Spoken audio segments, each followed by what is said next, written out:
তিন দিনের টানা বর্ষণে প্লাবিত হয়েছে মাগুরায় বিভিন্ন অঞ্চল। আমন ক্ষেতের পাশাপাশি মাছের ঘের ও পুকুর ভেসে যাওয়ায় ব্যাপক ক্ষতির মুখে পড়েছে অনেকে। একই সঙ্গে জলাবদ্ধতার কারণে বিপাকে পড়েছেন হাজারো মানুষ। কৃষকরা জানান, অধিকাংশ আমন ধানের মাঠ পানির নিচে তলিয়ে যাওয়ায় যে সার কীটনাশক জমিতে দেওয়া হয়েছিল তার কাজে আসবে না। ফলে আর্থিকভাবে ক্ষতিগ্রস্ত হয়ে পড়েছেন কৃষকরা। সার শবদ দিছি, সে সার শবদ তো কিছুই থাকলো না, ক্ষতিগ্রস্ত আমরা।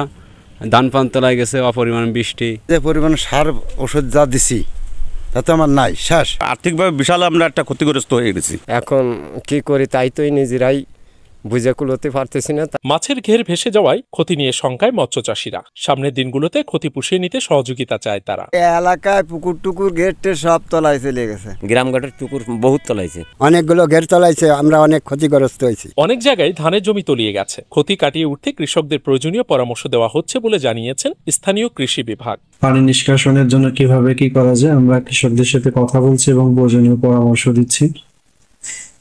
যদি 2-1 দিনের মধ্যে বৃষ্টিপাত না হয় তাহলে বেশিরভাগ জায়গার পানি নদী বা খালে নেমে যাবে। আশা করা যায় যে ফসলের তেমন কোনো ক্ষতি হবে না। টানা বর্ষণে একাধিক কৃষকের আমন ক্ষেত সহ তলিয়ে গেছে মাছের ঘের। ক্ষতিগ্রস্ত এলাকা পরিদর্শন করে প্রয়োজনীয় ব্যবস্থা গ্রহণের দাবি জানিয়েছেন স্থানীয়রা। আশরাফুল আলম সাগর, মাই টিভি, মাগুরা।